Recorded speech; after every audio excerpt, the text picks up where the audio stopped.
Live at 5 on DR Sports, we've got the latest news and updates in the footballing world for you. So smash that like button. Let's get your comments in here to discuss Saliba, ticket touting, Premier League general news. It's myself and we've got Jack in the building. How are we, fella? I'm good. Good news. Good news day. My French centre-back is renewing. How is yours? So we're doing that, are we? You're doing it early. Right. It's not even 5 o'clock yet. We've actually gone early. 4:59 people. Well, we'll be speaking about all of that, won't we? But we might as well start off then with Arsenal, who get that win. They just get the win done, right, in midweek. Massive game at the weekend. And this is a big boost. Saliba agreeing a new 5-year contract with Arsenal. And the question that we've got for you, and it's not just an Arsenal thing, you know, if the top clubs can keep their players, you know, is there proof then of a bit of Premier League pull there over the likes of Real Madrid? Obviously, he could still go there. Let's not just write that off forever.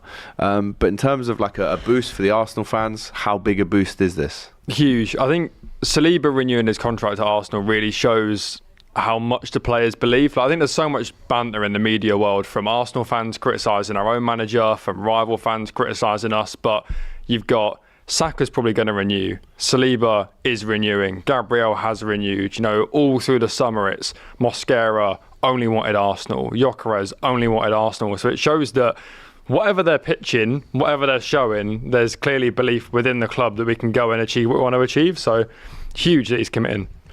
Yeah, and a 5-year deal definitely at this age that he's at, which is, you know, coming into his prime years as a centre-back, a top centre-back in the Premier League and Europe. I mean, what does that do for the rest of the players? You say Saka might sign soon, but if you are the Declan Rices, if you are the Sakas, and you know you're in the leadership group of the team, if you want to call it that, you're one of the top players, do you think that him signing, it could cause a bit of a ripple effect down the line? I think so. It shows, like I said, that there's just belief within the squad. I mean, he's like Hand of Arsenal. He's like the most reliable like Arsenal account. He said that Gabriel and Saliba basically sat down in the summer and spoke about what they were both doing with their futures, and they both agreed that they were going to renew and they want to win stuff here. So, I mean, if they believe it, you've got, like I say, Saka's probably going to renew, and then Rice, I think it's 2 years left at the end of this season, so then you've got him to renew. But like you say, if Saliba says, not really fancying renewing, I'm going to go down into my last year, then maybe Rice thinks the same thing, and then maybe Saka's weighing up his options. Because you say at 24, that's prime age if he wants that big move. Like, his stock's pretty high, but like you say as well, he's got that benefit of, if he signs a new 5-year contract, by the time that's got 2 years left on it, he's going to be sort of 27. Like, he has still got that big move in him if he wants it.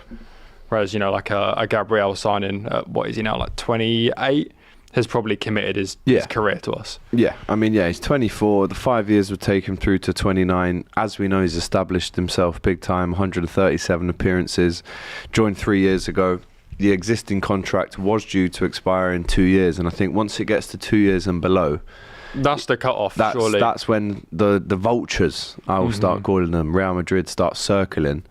Do you think, you know, his commitment to Arsenal, which, you know, has now been confirmed, he is very important for Arsenal. Do you think this could be bad news for Liverpool? Obviously, it's got nothing to do with Liverpool, but there is a ripple effect, isn't there? Look, Arsenal and Liverpool fans are always talking about each other, always interlinked. But I don't know. I feel like Konate's decision was always going to be independent of that anyway, because Saliba was 2027 expiring and Konate's 26. But I mean, I feel like you're in a good spot now where if Konate says, I want to go, I'm going to go Madrid, you now have that leverage of being like, all right, well, we'll just get Guehi. Like, we'll just chat to him in January, get it all sort of wrapped up. So you're not going to be without a centre-back unless they do the unthinkable and they get both, which surely they wouldn't do. But, yeah, I mean, do you think Konate stays? I like you said about 2 years. It's got down to, what you're on now, like 11 months? Like, you're getting into it. We're definitely in that kind of period again that we found ourselves with Trent. There is some quotes coming from him in May, which I guess is the latest we've heard from him when it comes to, you know, contracts. He did make that joke in international break, didn't he, with Mbappe about he calls him every 2 hours. But he said, look, my agent met the club last week. This is back in May. And I don't know what will happen. I cannot say what my agent told me, but yeah, we'll see what happened. They made me an offer, and I replied to them with something, that is it.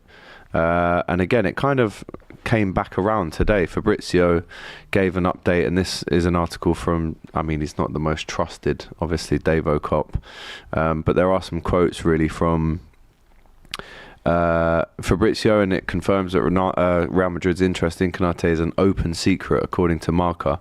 Of course it is, because they're the mouthpiece. But he says in this case, compared to Saliba, for example, I think for Saliba and Arsenal, there's an active conversation to try and extend. But there is still no agreement, still nothing really close. There could be an opportunity on a free transfer because, he's out of contract in 2026. I mean, at this stage, 50-50 for me. Is it a money thing then? If he said, like, if he's wording it in, I've spoken to the club, they made me an offer and I've responded. It sounds like he's gone, well, I want a bit more than that. Because if we're being completely honest, why? There's no sporting reason other than the fact that Madrid are Real Madrid that you'd want to leave. Like, if you stay at Liverpool, you're probably going to win more Premier Leagues. You've also got a really, really good chance of winning Champions Leagues. Like, other than Real Madrid, there's probably not another club out there that I would back to keep winning Champions Leagues other than you. Yeah. So he's going to win trophies at Liverpool. He's going to get a decent salary. He's loved by the fans. Like, surely, unless he's demanding some more money, like, there's no other reason why he would be getting this far into the contract. Like, if it was little details, that would be sorted with 2 years left. To get this far, there's got to be something. Well, he's currently, I mean, he signed the deal in 2021, so he's been at Liverpool now for 4 years. Joined at 22, he's now 26, and I guess, you know, I think it says here he's on a 5-year deal, which is $3.64 million per year. I don't know if it gives me the weekly amount, but I imagine it will be 120 maybe? Yeah, about that. Something like that. But then, you know, you can look at Van Dijk sitting next to you and go, well, he's on 350. That's what I was going to say. Do you think there's an ego thing there where he's looked at it and been like, well, you've just given Salah like 400 or whatever, you've gone and given Van Dijk 300 or whatever, you obviously made a big offer to Trent, you know, I've been here for like 4 years, I've won the Premier League, I've done all of this, like, why am I not on that? But obviously he's not Van Dijk, and he's not So he's currently Salah. on 70 or 80. Wow. Wasn't Luis Diaz on pretty low as well? And that was a similar thing. He was on like 55, but then I heard 140, so I don't really know exactly what it was. But so he's currently on 70 to 80k per week, which, I mean, I would love that. So if you don't fancy that contract, I'll take it. But listen, he deserves more than that. I think he's pushing for more than or around the 200,000 a week mark in pounds. And I would say, look, he has been very good for Liverpool. He's definitely worth more than 70 to 80k per week, and I can understand why. I'm not saying from my point of view, because that's ridiculous money, but from his and his agent's point of view, I can understand their kind of drawn out negotiations, because they're saying, well, he's on 80 a week. You know, Leone's probably not far from that himself at 18. So I think a fair one would probably be 180. Yeah, and he's got another contract in him. This isn't like he's signing. It's not like Gabriel at 27, 28, where he's signing his career away. Like, this is your last big deal, so get what you can. Like, he's going to get another contract. This isn't like, let's get every penny out of Liverpool I possibly can, because I'm never going to get a big deal again. So, I don't know. Yeah, again, like, high 100s, you can maybe push for 2 if you really can play the Van Dijk and Salah on loads of money card. But, like, again, why would you want to... If I was FSG, I'd go, look, we'll do 180 and we'll give you incentives to obviously play every game, because there was an injury kind of record, kind of something that you could throw at him to say he's not available all the time. So if you incentivize him and say, if you play over 33 games in a season, you get a big bonus. And I think there's ways of doing it. I just think they're holding their time out. They're waiting to see what all the offers are. It's very normal for agents and players to have these conversations and almost wait their kind of time and see, right, if time progresses, he gets an injury, are they going to offer more? They're collating their information, I understand it. But I would say 180. Yeah. Is there a bigger problem at Liverpool, do you think, with these contracts? Because we're talking about Konate in the last year. We had Trent, Salah, Van Dijk all into 1 year. Is that like something you're worried about, or is that more slot came in at a weird time where players didn't want to commit when the new Klopp was leaving, so everyone's waiting to see what this new era holds, and it ends up being their last year? Yeah. Well, the Salah and Virgil ones have obviously been sorted now. Arne Slot would have been instrumental in kind of making sure all of those things were tied up. But I agree, it was a transitional period. That's why Trent didn't sign. And out of the 3 players there, that I think if you asked every Liverpool fan, which 2 out of those 3 would you keep? It would be Virgil and Mo. Instead of Trent. Gakpo's just signed a new deal, which is great news. Again, great age. He goes into his prime now with Liverpool. Great age. Wirtz is on a great big contract. Isaac and Ekatike. There isn't many players, actually, Jack, that need a big new contract, probably apart from Konate. Yeah, again, it shows how well run Liverpool are. Like, you wait till players get to that 2 years usually, and you either sell them for really good fees or they renew. It's not often that they get down to last year. But like you say, when you've got Klopp leaving and a new manager coming in, I understand why someone like Trent, a Salah would want to say, let's just see what this new guy's like, and if we do sort of fall off a cliff for a season or 2 as well, we get back to it. At my age, I might explore my options. But yeah, for Konate now to see what Slot's done, he's clearly in favour. He's the starting centre-back alongside Van Dijk. He's won the Premier League. He's up there for the favourites for the Champions League and Premier League again this season. So I don't understand why you would want to push through a move. Why would you burn those bridges? Like, you saw what happened to Trent last year. Like, I don't understand how you can walk out at Anfield, watch Trent get booed, like the Scouser in your team getting booed every game, and think, I'm going to do the same thing. I'm going to run my contract down, and I'm not going to commit, and I'm going to flirt with Madrid. Like, it just seems a bit different, but I understand. It's a bit different, but I understand what you mean. James Pearce has come out at The Athletic and says he's more important to Liverpool than ever, but his future remains unclear. Liverpool fans, when would you like, ideally it would have already been sorted out, but when do you think the cut-off in your hope is? Will we get to maybe December, January, and he still hasn't signed it, and you go, I'm almost resigned to letting him leave now on a free to Real Madrid, which would hurt again. But I agree with you. How can you watch, not that he has a necessarily massive natural link to Liverpool. Right? But how can you watch your teammate run his one down and think, yeah, that's what I'm going to do? Especially with the way it's left now. Like, obviously, Trent being Scouse and from Liverpool, like, he probably has the higher sense of, even if I do leave, they should still maybe like me because of who I am. Whereas Konate doesn't have that. Like, if he does run his contract down, he's going to be criticised even more. So, but people in the chat saying stuff about, Madrid is Madrid.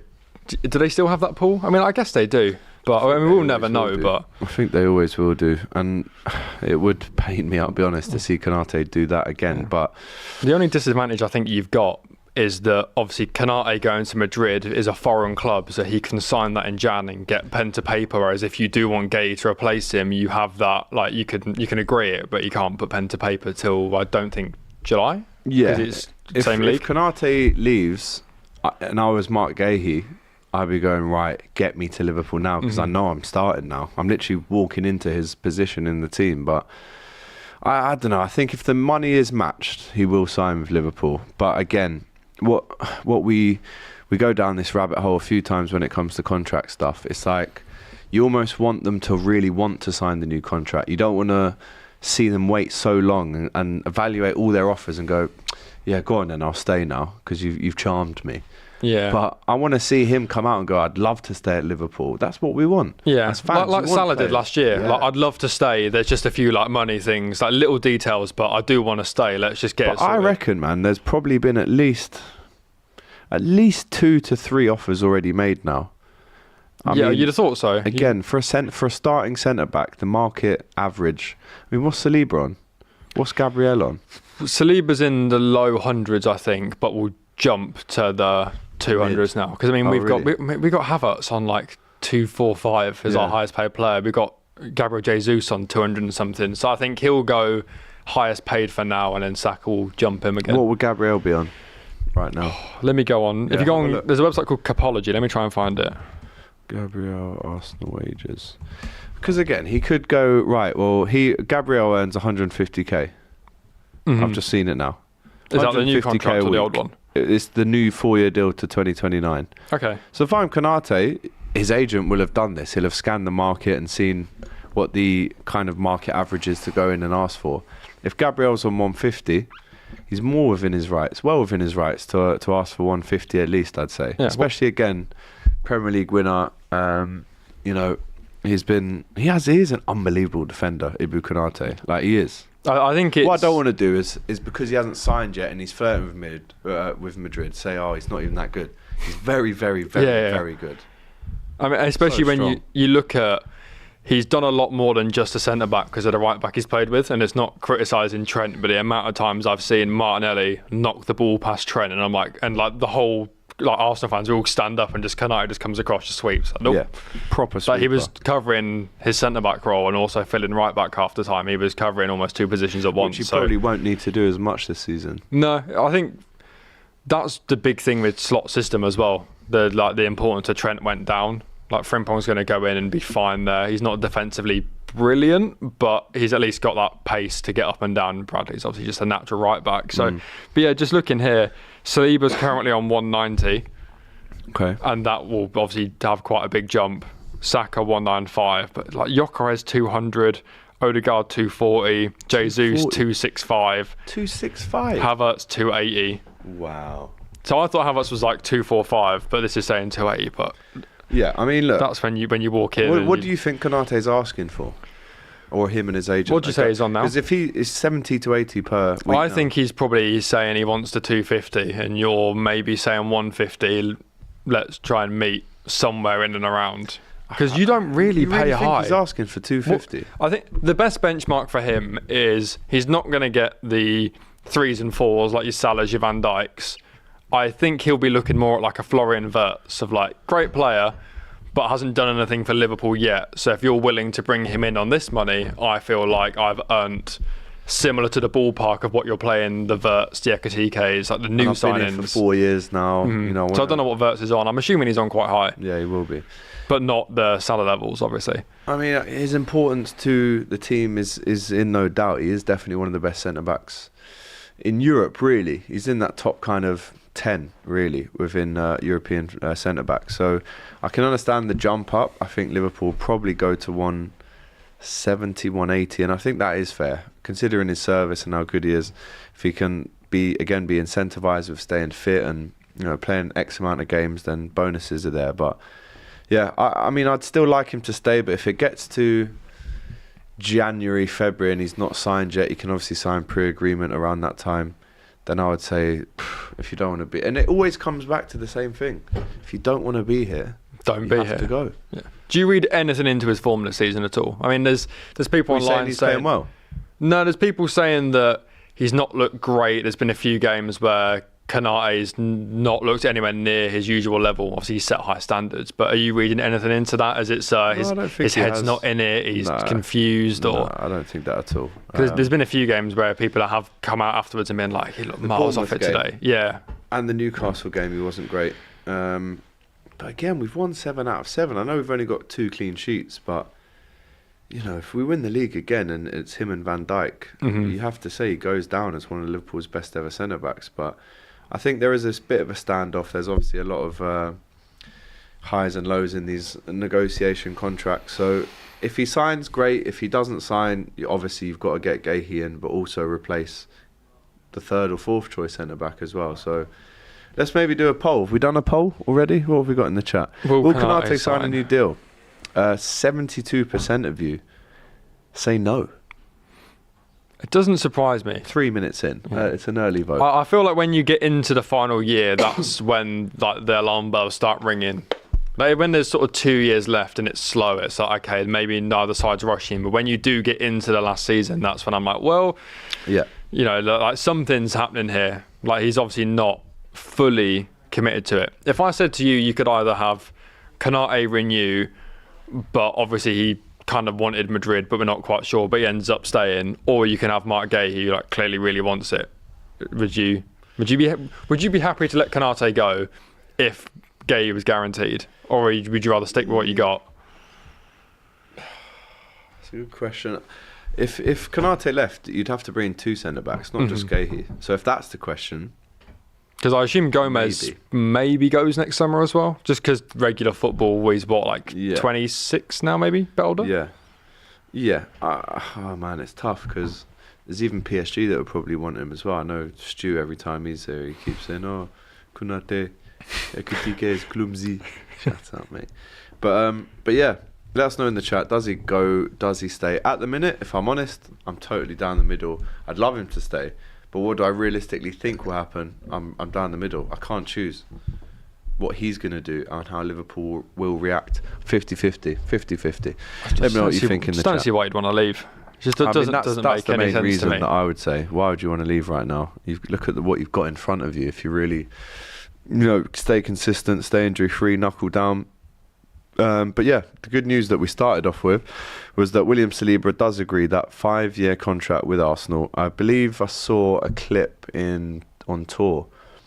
Cecil, they said, when are you going to sign? Was it Curtis? Yeah, Curtis said to him, when are you going to sign a new contract? And he said, hopefully soon, God willing, yeah. God has a plan or something like that. Which is nice. I mean, we got the advantage of he is an Arsenal fan as a kid, which it helps a lot. People obviously banter about it, but it is nice when they've got that slight little attachment to the club, makes them a little bit more likely to renew. And I just don't know. He seems Galactico. It seems weird to say, but he looks like a Madrid player to me more than. Into my next question. So, yes, he has signed the deal, right? Which definitely protects you big time financially. We know that Real Madrid would like him ideally, maybe to play alongside Huijsen or even Konate, because they do play with each other for France, don't they? But that threat, let's call it, and again, hypothetically speaking, let's say Arsenal go this season without winning a trophy. If you are the Declan Rice, if you are the Saka, if you are the Saliba, you're kind of watching the clock tick on a little bit. You've heard all the promises from Arteta, who, again, we're going to speak about him, by the way, because his head is cracked right now. I need to see the press conference episode next week. I'll do that. Just doing Arteta. Just give me the right questions and I'll make sure it happens. And I'll definitely brush up on the old Mikel. But at what point, if Arsenal continue to not win major big trophies, if you are the Saliba, let me class Saliba, Rice, Saka in the same kind of thing. They're your 3 best players, would you agree? Yeah. What age and what time would they start thinking about leaving? And even though it is a 5-year deal, could this be a future proofing maybe from Arsenal to actually recoup the most money? Yeah, I think you've got 2 more seasons, as in this season plus the next one, and then if you've not done anything then, like we're talking no trophies at all, that's when I would look at it and be like, I understand why you'd now want to leave, because every year there's been not a valid excuse, but there's been a reason. Like the first season we challenged for the title, we were nowhere near good enough. It was Centurion City, we just fluked our way into a nice lead and then they just caught us. Like fair enough, they were better than us. The year after that, again, took them to the final day, they're unreal. Year after that, you again unreal. Injuries, it happens to every team. Like you've had years where you've had like Reece Williams and Henderson playing centre back. Like everyone has a nightmare year with injuries. That was so dark. We finished 3rd. I know somehow. But we're now at that point where this season there's no excuses. We're not playing Rob Holding at centre back anymore like we were in the first season. Like we've now got that depth, so that's not an excuse. We're now. City have had the drop off, so we can't play the City are just City, like what can you do card, because Liverpool, you're in your 2nd season with Slot, so we can't use that excuse. We've got the striker that everyone said that we needed, we've got the midfield, we've got the best defence in the league, we've got the Golden Glove winning goalkeeper, we've got the manager we all believe in. So there is now a point where you're right, if we don't win anything, it's fully reasonable that a Saliba or a Rice turns around and says, well, there's no excuses anymore.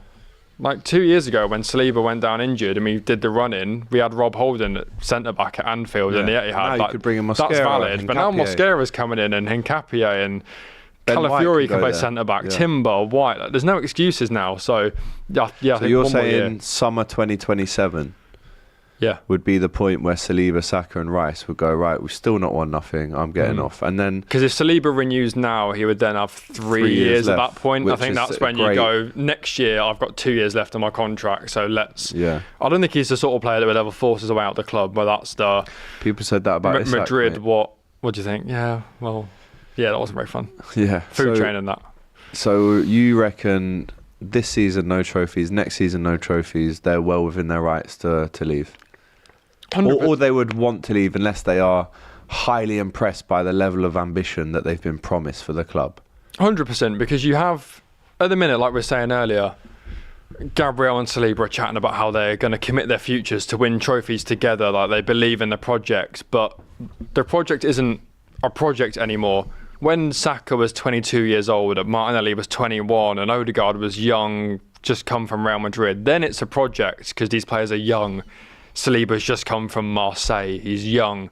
It's not a project when they're just good, if that makes sense. Like, it's win now. Like, you can't say in a few years this Arsenal team's going to be scary, because it kind of should be scary now. So, yeah, one more year for me. Speaking of new deals, and obviously the main headline today is that Saliba new 5-year contract. Rio Ngumoha signed his first professional contract with Liverpool Football Club. He is an England under-19 international, but as we know, he's just turned 17, and he gets his first contract with the Reds. So this one is obviously we got him from Chelsea. He was actually born in Newham in East London, 2008. He was born. Jesus, makes me feel very old. 4th youngest scorer in the Premier League behind. 4th. Oh, who scored younger than him? Ranieri wasn't younger, was he? Incorrect. No. Owen? Incorrect. Rooney? He's one. Oh, what's his name? Is it Vaughan? Brilliant. James Vaughan. And there's one more. How recent? Not recent at all. Arsenal? Not Wilshire. I don't know. If I told you the team, you'd get it straight away. Go on. No, because that's the whole point. Who is it? Comments. All right. I'll give you the year. 2000. Wait, so youngest scorers, we've got Vaughan. Rooney. So Vaughan's the youngest. Then there's X, and then there's Rooney. But X is, I think it was 02, 03. And guess what? If I say this, you've definitely got it. Go on. Still playing now. Don't look at the chat as well, because they'll be throwing. Oh, Milner? Yeah, James Milner. Oh, yeah, because he's the second youngest and second oldest now, isn't he? Some How have I record got that, Vaughan by the way. and not Milner? Yeah, that's poor. No, it's actually very good football knowledge. Anyway. So yeah, I mean, look, that was due to happen. I think Liverpool were so impressed by. I mean, imagine playing. He's so good. This is mad to me, right? He's so good. Imagine scoring a winner away at Newcastle in the Premier League, and you still don't have a pro contract. The thing has that ever happened before? Scoring a winner in a Premier League game, and you don't have a pro contract. Rooney must have been on a pro at that time because he would have been. He was 16, right? James, again, these guys must have had pro contracts. Yeah, and he doesn't look young either, if that makes sense. Like, I was saying, if you took all like the names and shirt numbers off and got someone to watch the game and were like, point out the youth player or pick out the kid who's never played before, and all you could see is just what they were doing with the football, there's no way you'd look at Rio Ngumoha and be like, yeah, he's the kid playing up that looks a little bit out of his depth. Like, people look actively scared of him. Like, he came on against Burnley, didn't he? And he was getting in the box and dropping shimmies and fake shots. And I could see the pure panic in the Burnley defenders' eyes where they're throwing themselves off. Don't give away a penalty. Don't let him shoot. Like, he can't drag well him. In that game. So it hasn't actually said anywhere, I don't think, how long the contract is. I assume it's at least 4. You're probably a 4 or 5. 4? Because it won't be on higher wages. So it'll probably be one of them ones where give him 2-3 years and he gets a big deal. I'm just going to try and see if I can see it. Ngumoha. But he is. Contract length. He's had to be in your B list, hasn't he? For 3 years. Liverpool have not disclosed the length or terms of the deal, but the maximum contract a 17-year-old can sign is 3. People in the chat saying June 2028. Liverpool also have a wage limit for 17. This is the Guardian. That would be 3 years. So this is 3 years. I can see why they haven't disclosed it, but I also quite agree with that. If you're 17, there's a wage limit. He probably's maxed out the wage limit for 17-year-olds. The structure that Liverpool have in place there. So yeah, deserved. He's totally deserved. He's so good. I mean, he played the other night against Southampton, and their it would have been their right back. Looked scared. Yeah, it did. Their left back had a really good game. I don't know what his name is, but he dealt with is it Ryan Manning? I think left so. back. He's the one that puts the corners in. Yeah, number 3. Yeah. But yeah, I think even if you're a 25-year-old, I mean, Kirk's in training going up against Rio. Release the Trent tapes, by the way. Oh, I heard about that. He was embarrassing him in training. They didn't put it inside Anfield because it was embarrassing, allegedly. but allegedly he was tearing up Trent in training. But if you're a 25-year-old, 26, 27, I mean, if you're getting to 30, 35s as well, like some of the Southampton players were, and you see him, I don't care how old you are, how experienced you are, bro, that's a long day, because the quickness of his feet, I don't think I've seen it before. And he's also... Coutinho, I've seen him have quick feet. But Rio's quick feet are a joke. And also when you come into the first team, so many players, they lose their individuality because they're like, I'm the young kid in the first team. So when I get the ball, let me just take a touch and let me give it to Isaac just because he's the experienced guy. Let me just play simple, impress. But he doesn't do that. Like I'm watching Robertson scream at him because he's not played him because he's just got a nutmeg someone and gone on a little run. Yeah. Like he's just got so much confidence to do his own thing. And I was saying earlier, could he do a Walcott? I hope not. Could he be on that plane? No, not like not a dramatic fall off at 26. Oh, it's a mad. Oh, wow. Look, England's left wing is not looking great. You got the Grealish, Rashford redemptions. Gordon has not looked amazing. If you're taking a wild card, nowhere near it. Bigger squad this year as well. Morgan Rogers for the World Cup, I think. Is it slightly bigger squad? Maybe because it's the bigger tournament. Soon they're going to introduce 12 players onto the pitch with all the subs that they're allowing now. It genuinely wouldn't surprise me if he ends up going as this wild card 26 man. Option? Yeah. I think Gordon will go just for my only reason he might not do it is because Tuchel's on that 1 year, one tournament contract and it's win now. Right. So he doesn't care about giving youth the chance. But it's a good. Listen, you're right to raise the question about the Walcott thing. Even if you look back to the Michael Owen thing, you look at all the main kind of names that were missed out of that 98 squad, Suttons and Ian Wrights, Robbie Fowlers, none of these guys were in the 98 squad. It was Michael Owen. There's always one like Wharton goes to the Euros, doesn't get a kick, but he's still had only been at Palace for 6 months. Like there's always that one wild card that goes and maybe doesn't play any minutes, but it's just in and around it. I think depending on how many minutes, how many goals, how many games that Rio plays this season, if he gets, I don't know, let's say 30 games coming off the bench, that is your breakout season then, isn't it? You're established in the squad then. Gets 5 or 6 goals, 5 or 6 assists. You could maybe make an argument for it, but like you said, because of Tuchel's time limits that he's under to go and win this tournament, not prepare us for 2 years, 4 years, 6 years ahead. You've got to go and win it now, otherwise we'll just get someone else in. So I don't think he picks him for that reason, but in terms of like his trajectory, he could be unbelievable. He's already come out and said he wants to win the Ballon d'Or. He could start. And he was probably 15 when he said that. Yeah, he could start any game at the minute, and I wouldn't look at your lineup and be like, there's a bit of a weak point there. Like they've had to start Rio out wide. It's not like such a good squad with other clubs they've got youngsters and they look a little bit off it. But I see why you're not allowed to Chelsea anymore. I see why your scouts are banned from their youth games. They must have been absolutely fuming. Remember, John Terry came out and said this kid is going to be special. He'd seen him at the academy as well. James Bond says, we all watched y'all, AGT. What nonsense are you on about? Rio is nothing special. I'll let you take that one. I mean, you watched him score the winner at St James's Park in the 100th minute. It's pretty special, mate. To hit it first time. Have you done that? What did Laurie say? To hit it with metronomic accuracy into that far corner. Great word. I mean, James Bond. I mean, you're obviously not James Bond, are you? But James Bond, what were you doing at 16, mate? Were you scoring winners at St James's Park in the last minute? He sounds a bit shaken by that. Not stirred. Shaken, not stirred. Very good. AGT never watched any other team other than Liverpool. It's obvious. It's obviously not true, because I could tell you a lot of things about a lot of clubs, not just... you could tell you all their shirt sponsors going back to 1992. Shirt numbers. Have you watched Yamal's first season, AGT? Yeah, obviously, everyone has. All of us would have hit it like Rio did, to be fair, says Oscar. Really? I mean, people in the chat have never kicked a football in their life. I would have taken a touch. I would have just lifted it out overhead, kicked it in the top corner, actually. First of all, I wouldn't have screamed for Szoboszlai to dummy it.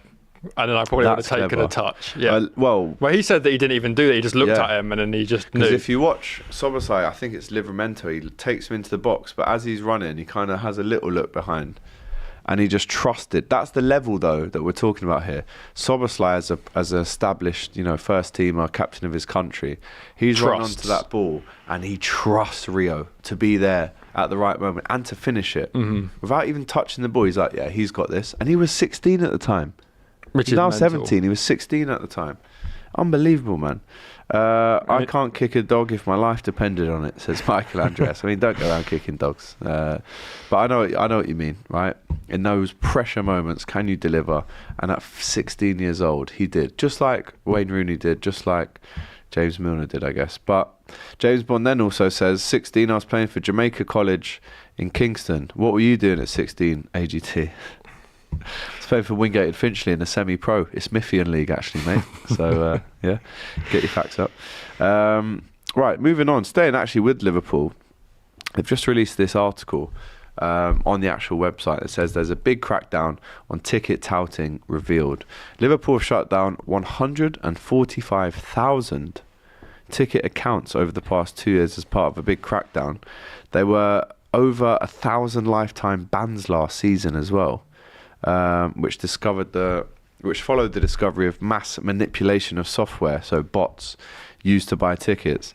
Premier League champions said 500 people were denied entry to Anfield for trying to gain access with a burner phone used by touts to avoid tickets being traced in the last 12 months. 500 people, that's quite a lot. It's definitely, a good... If there's 38 games, if there's, let's say, 30 home games a season, that's a lot of people. Who was it last year? There was some celebrity I remember took a selfie at Anfield with his ticket on it, and it had the seat number, and the guy got banned. I can't remember who it was. Was it Mashtag? It might have been. Yeah, and it had all the ticket seats, and the guy got banned. He put it on on his Instagram story. Imagine that. That would have been awful.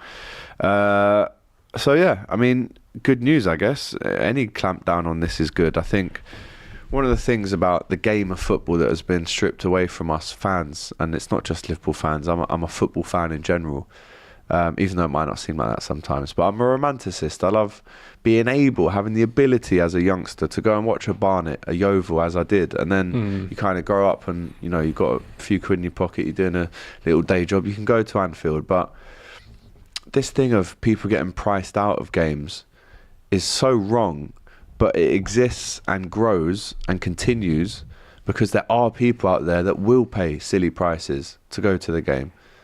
I mean, look, I'm very lucky and very fortunate, very grateful. I never pay more than the face value. I think that Liverpool fans do quite well, in the sense that if you're within the kind of other groups of really good Liverpool fans, then they'll say, it's not okay, we don't accept that. I've seen people get kicked out of WhatsApp groups before because they're putting drinks on tickets or they're charging extortionate amounts. And I think football is it's the world's game. It should be so accessible. Yes, I understand the TV money and how much power there is for these big TV companies and the touts, and there is so much money to be made. And that's due to us as well. We buy the kits, we want to go to the game, we basically, in an indirect way, pay for these players' wages. But the tout thing, I think it's always going to exist in some way or another. Yeah, it's always going to happen. You must know people paying over the odds for Arsenal tickets. I remember I was quoted a ridiculous price for a Carabao Cup final, well over £1,000. But the problem exists because people still buy into the overpriced tickets. I mean, I remember last year seeing it was sort of February and Liverpool fans were tweeting saying, Tottenham at the end of the season, we could win the league that day, £8,000 a ticket. Or it might have been the year before, whatever day you might have been able to win the league. Wolves at home. Yeah, a few years ago. It was like £8,000 a ticket for the final day because you want to see Liverpool lift the trophy. But and if you don't buy it, someone will. From America, I'll pay that. Yeah, someone will buy that. But over there, I don't think... Because again, the top clubs, the Arsenals, the Man Uniteds, the Chelseas, the Liverpools, there are a lot of tourists that come over, and I know guys from Norway or, from South America that can come over and spend hundreds on tickets because they're just desperate to see what I am so grateful to see on a regular basis every week. And people do pay these amounts, but there is a crackdown on it. I mean, look, they've done well to crack down and, review 145,000 fake accounts, ticket accounts. The one thing I definitely don't like is these C-tickets and Viagogo's that you go on and you spend in. It's basically just a bidding site. Whoever pays the most wins the ticket. Tickets are so much now because, like you say, people will go. I went to Crystal Palace at home last year. I think they had the FA Cup final that weekend, so they didn't care. And we had the PSG second leg the next week, so we didn't care. Yeah. And it was like £40 face value. And that's because I'm 25. If I was one day older, it'd have been sort of 60 quid because it was Category B fixture. And someone will pay it. Like, all the people around me were like, oh yeah, it's our first game this season because it came on a ticket exchange. So people will go. Just seeing what someone's put in the chat as well. And what someone sent to me about Enzo Maresca falling out with the Chelsea board, according to Matt Law. Right. So he says, Enzo Maresca has repeatedly highlighted issues with the squad, from defence to attack. Everything is always a dig. It's noted that the owners are increasingly unwilling to tolerate managers publicly criticising them on a regular basis. And that's from Matt Law. Sounds a bit Marinakis, doesn't it? Well, he's a pretty straight shooting manager. You know, if he doesn't want you, you're not in his training squad. You're on a separate pitch. You know, Sterling's not even in the squad photo. And he is quite critical, but yeah, I mean, that was the thing with Thomas Tuchel, I thought, that they got rid of him because he wasn't a yes man. They'd rather have a Potter who would sort of be a bit more, he'd have a bit more give, whereas Tuchel knows how he likes things. So, I mean, yeah, Maresca. Keep an eye on that because that one could bubble over soon. Chelsea out of form at the minute, and Liverpool go there next week. Just on the tickets again, the inevitable Mo Salah says, I paid £1,000 for the Spurs game for the trophy. No biggie, lovely game. I mean, £1,000 I know it's not the world that we live in. I wish that there was just a price cap and everyone paid the exact same 38 quid. I mean, I pay about 50 quid a ticket, basically. I mean, we have a ballot system. Liverpool. So if you haven't got a season ticket holder, then you've got the same chance as everyone else. And that's how the ticket touts do it. They just have loads and loads of memberships. They go and apply for the ballot, and when they win, they just hold the ticket and say, if you want it off me, then 500 quid. And then you can sell it back to the club on the exchange, but then they can sell it for triple the price themselves. Sometimes the clubs themselves are the biggest touts, mate. Yeah.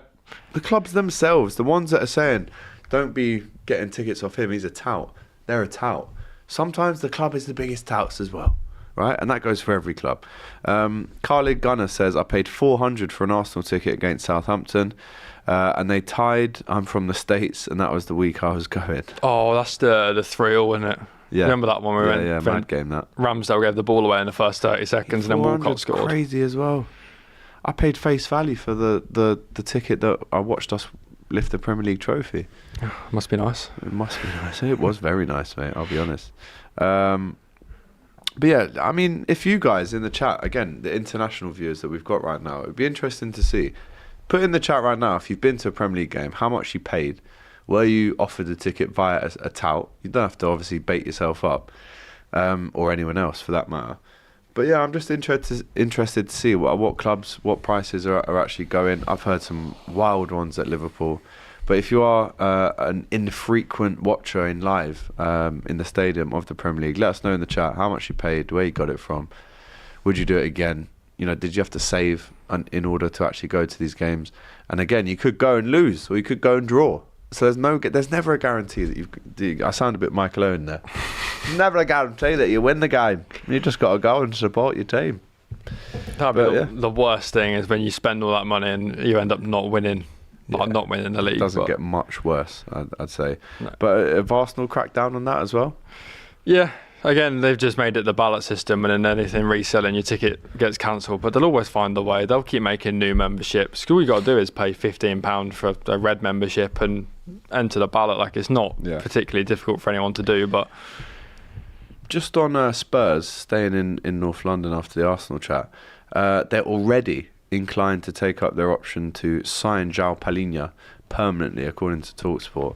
As we know, scored a great goal the other night, overhead kick, joined from Bayern Munich last month, scored against Manchester City as well. So actually, in only a few games, he's really put his mark down on this team. 27 million it would cost them. I mean, 30 years old, he'll probably be 31 by the time the end of the season comes round. Would you pay, let's say, give or take 30 million for a 31-year-old CDM? Or is that just the going rate? Probably. I mean, modern football, he's going to be fine until he's sort of 34, 35. So, I mean, it's crazy to think when he was at Fulham a few years ago, like anyone would have taken him. Do you remember, like Bayern Munich took it to the final day and it fell through and he ended up going a year later. So he's actually like a really good player who's just had a few rough years, but yeah, started so well. And he's what they need as well. Just a bit of experience, proper holding midfielder. You know, it's not great when you're asking your Bergvals and your Greys, like the youngsters, to have to hold such a disciplined position. So now they've just got one, keep him there. You're fine. Yeah, very good player, as we know. And isn't it good for him that already they want to sign him and, keep him at the club? But yeah, he seems to have fit in really well in this new chapter in his career. I did feel sorry for him when that Bayern Munich move broke down, because you have to kind of mentally reset and go back to your old club with your tail between your legs a little bit. It wasn't his fault. Yeah, and you've also got that it might never come again. Yeah, Bayern Munich are probably going to sign someone else now. But why didn't it work when he actually did go there for him? He just never played. Why? I think it was a lot of... Is it Tuchel, the manager, at the time that he ended up going, and he obviously plays the sort of midfield 2, back 5 a lot of the time, maybe just doesn't fit the system, and you've got your Goretzkas, Kimmich, Musiala. You just hit a point where you just don't work your way in a team, and he has ended up at Spurs. But I'm just seeing all the things on Twitter now about my manager just coming out and waffling. We'll stay again in North London. All sorts of nonsense. The Arteta stuff, right? I mean, you know me, I'm a massive David Brent fan. Every time I watch this guy get rattled, lose his head, reply to it's almost like he's replying to the online trolls a little bit. Yeah. With the way that he kind of words his replies. So what was the question that he actually lost his head for? So it was the press conference before the Preston game, and they said something along the lines of, or maybe he was retorting to a statement that said that he played it safe, he didn't go for it. He said, I have the best attacking goalkeeper, I have the best attacking centre back, the best attacking midfielder, the best... And it was like, bro, you were right. And as an Arsenal fan, and as you know, I'm very keen to highlight this in Arteta sometimes, but as an Arsenal fan, and I've asked Cecil behind the scenes, he's given me his opinion, when you see stuff like that, what do you think? I feel like there's a blend of the media clearly trying to bait him into saying certain things, but also just doesn't help himself, be a bit smarter. Like last year, the whole, the Carabao Cup uses different footballs and you had loads of shots off target, what do you think? And then they crop the part where they ask him the question and go, Arteta blames the footballs. That stuff I don't blame him for. But I've never seen anybody do to Man City what we did the other day. I had CEOs, presidents, managers, players blowing up my phone saying they'd never seen it. Like, that may be true. You may have finished a game and someone's rung you and gone, Matt. Which CEO, by the way? I don't know. Which president? His own? No, just he said loads of presidents, CEOs, football managers have been on my phone. And I've seen them talking about how they've never seen anyone do what we did to Man City. And what it reminds me of? It's a bit Jay Cartwright-ish. Yeah, it's a bit in-betweeners. Oh yeah, these two ladies like, what? I mean, again, CEOs and presidents. What are you talking about? It may be true, but also, like, they might have spoken to you and been like, I'm really surprised you had 65% possession against City and you had them pinned in, bringing on centre-backs. Like, that's crazy. But then don't go and maybe flex it in a press conference when you didn't win the game. And you're open to the Lions. They're waiting to feed. If we beat them 2-0 and he could be like, City parked the bus against us and we still beat them, like, it's crazy. Like, I can't believe we've made City do that. But when you don't win the game, maybe don't. Also, bro, you were behind in the game for like 85 minutes before you scored. And they couldn't believe what we did to City. And the fact that they had very little possession. City were beating you for 85 minutes. And the fact that they had little possession, that was their game plan. Like, people have looked at the stats and been like, Arsenal had loads more possession, more shots, whatever. But that was City's game plan. Be resolute, nick one on the break, see the result out. And they got very close to doing it. Like, it's like last year when we went there to the Etihad and we drew 2-2 and we nearly got the win and we had like 15% possession. Game plan. So you can't really criticise him. And then, did you play with the handbrake on? Why do you keep starting Marino in midfield and all that sort of stuff? And it's like, well, my goalkeeper, there's no more attacking one in the Prem. My centre-back is the best in the opposition box. That is the answer of a man who is rattled. Can obviously see the comments and the accusations made. Marino last year was a striker, and now I'm playing him in centre mid, so I'm not actually playing a defensive midfielder. I'm actually playing a striker in the midfield. And it's like, again, I see your point, but you're just digging yourself a hole that they're trying to get it out of you. And the players must sit there sometimes and think, it's not again. Because you've almost got like the Arteta cult fans, don't you? That whatever he says, they lap it up. They lap it up. The playing the You Never Walk Alone at Anfield, we've seen the light bulbs, we've seen taking the wallets at a dinner. We've seen all these and again, I'm not just saying it's very David Brent-esque, all these little methods that he tries. Is there any, madness to the method, or is it just madness? And I think he sounds so desperate to defend himself. And the word delusion does creep into it, mate. Oh, 100%. Like, big time. But I back him a lot. This looks like a man who is backed up against the wall, almost saying, well, no, I'm not rubbish, you're rubbish. How about that? And it's like, you lost your head 5 games into the season here. So when you're arguing with your mates and you run out of things to say, so you just start bringing out like your mum jokes because you've got nothing left. You just got to start just firing out anything you can think of, like we didn't win the Champions League, but have you ever seen a better team against PSG? The best opponent I've ever had. As well. But we didn't win. Again, you may be right. We did play relatively well and we had some chances, but we were most certainly not the best team in the Champions League last year. Did you see I've had a couple of viral tweets about Arsenal in the last week. Of course you have. Of course I have, because it's a numbers game, isn't it? So one of them is. But I said, obviously, the quote came out of the Ballon d'Or. Whether that was a recycled quote, maybe. I think it might have been, where PSG said Liverpool the best team we played in Europe this year. So I quote tweeted it and said, but hang on, didn't Arteta say that PSG told him that they were the best? And do you remember at the time, they asked Luis Enrique, they're like, did you say that Arsenal was the best? And he's like, no. So I'm like, when you're delusional, you start lying, you start having thoughts of grandeur. Like, all the boxes are being ticked. At what point? Well, over the last 3 years, we've had the most points average without winning the league. Like any other era, we have like 2 Premier League titles. And it's like, all right, but we don't. But that was us before. Yeah. And then we actually did. And I don't actually think it's true anymore. I think City have the highest average over 3 years and have 2 titles. What's the word? Is it stubborn? Is it delusional? Is it defensive? Is it attacking? Is it because this period that he's going through now, where he's desperate to defend his ideologies, he knows exactly what 99% of the Arsenal fan base think. Put Nwaneri in, put Eze in. He knows that, but he's like desperate to defend himself. And some of my really close Arsenal mates are actually getting to the point now where they're like, do you know what? I think it's time for a change. He's taken them as far as he can go, but unless he wins it, like, what's the excuse going to be again if he doesn't win it this year? No, like, I rate what he's trying to do. I do think he is the kind of, I am the face of the football club. I know how much criticism Arsenal get online. I know what the pundits say. I know what the mainstream media say. So I'm going to come out in a press conference and I'm going to back my club every time. If I think we played well against PSG, I'm going to come and say it. If I think that we've been amazing over 3 years and are somewhat unlucky to not have a title, I'm going to come out and say it. But when you do it every week, like the whole, like, it's a disgrace for the Newcastle decision, all that sort of stuff, I rate that. But yeah, the more you do it week in, week out, it's, especially when it's the fans' frustration, like the Marino thing, like you're playing with the handbrake on and then you're trying to tell me that he's actually a striker playing centre mid when he's... Yeah. But to even joke about having the handbrake on in front of a room full of journalists, I think that shows that he takes on board this criticism, and it's impossible to avoid it. I know, every training ground I've been to, Liverpool's one, the Sky Sports News on, all the managers, the players will be listening to Talk Sport on the way into training.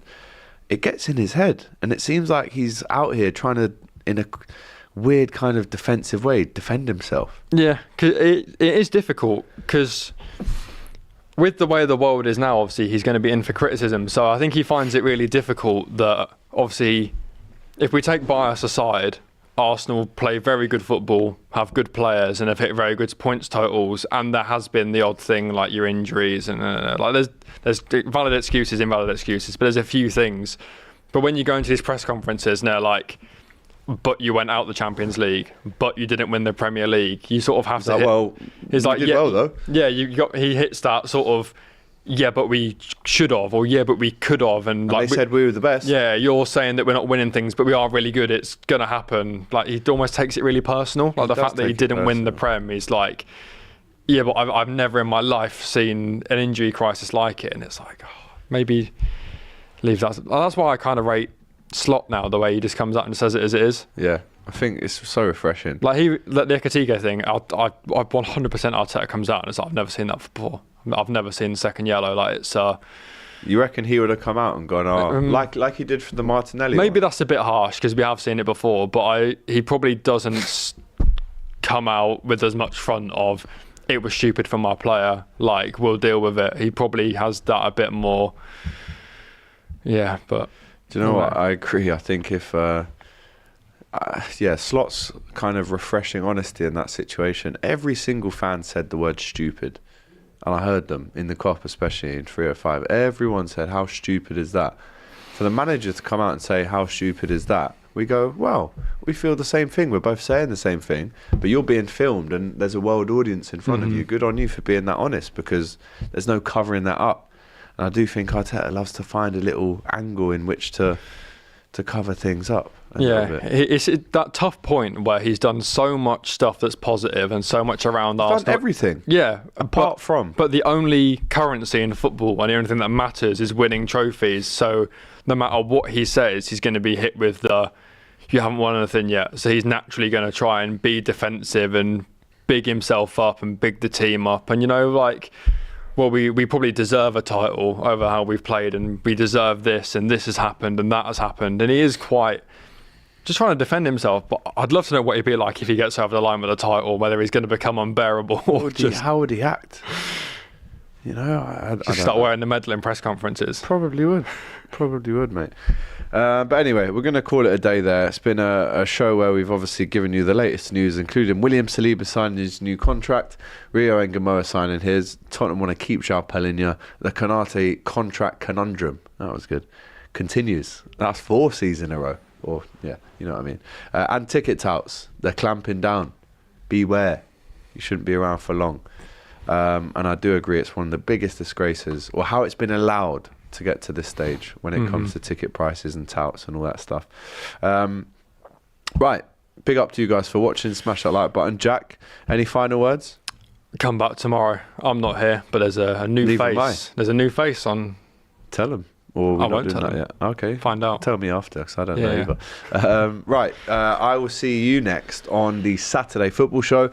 And then, of course, we've got the massive watch-along, which I think Robbie is downstairs filming a preview for right now. It's Newcastle versus Arsenal. What was your St. score James's prediction Park for that game? What did you say on preview? Can't remember. I think you're not going to like it. I think I said 2-1 Newcastle. Right. What are you going for? 2-1 Arsenal? No, I could see a 0-0. Oh, don't do that. Written. I mean, decent result for Liverpool, but I'd rather see like 1-0 nick it, corner, something. Really? Yeah, Robbie said 1-0 to the Arsenal. Yeah, there's no Isak anymore. I'm not scared. We've managed to play you before Isak and then Newcastle after. We're getting them out of the way. Though, mate? From that midfield, they like to kick, they like to knock it about. Joel Linton and Bruno, once they get going. Elanga still needs to come good. I see Voltamada. There's no better time to play him right now. This is injured, don't he? There is, I agree. Right, guys, I hope you've enjoyed that live at 5. Like I said, smash that like button, get your comments in. Subscribe to DR. 455,000 there. Let's get to 500 as soon as possible. Do your bit and help us out. Will, as a forfeit, when we hit 500k. Do what? What don't you like? He doesn't like spicy food. He'll eat a chili. I don't mind spicy food. Check out the chicken shop challenge if you've not seen it. Yeah, but come on, bro. that sauce that they put on my thing, yeah? You were there. Yeah, I had some. It was Scoville's on Scoville. But that's not even on the menu. They did a special extra one just for me. So that's not even that spicy doesn't cover what that is. That's dangerous. It's illegal. It should be illegal. Whoever made that sauce, I'm going to find you. You're a disgrace. You're a cheat. I mean, why am I doing the forfeit? It's Robbie's channel. Yeah, I'll do it for COP TV, man. But Jesus, I mean, 500k. I want Robbie. I want to needs to do like a ballet lesson or something in a little tutu. All right, you heard it here first. Yeah, I've just made that up for him. Hold that, Robbie. And he's jumping out of the plane, I think, if AFTV gets. No, he's doing a shark cage. Yeah, I'd be there to watch that. Oh yeah, we will be there. But anyway, help us out, and this show will be back at 5 o'clock tomorrow. There's also Best of Enemies as well. How could I forget? Loads of good stuff to come. See you soon. Take care.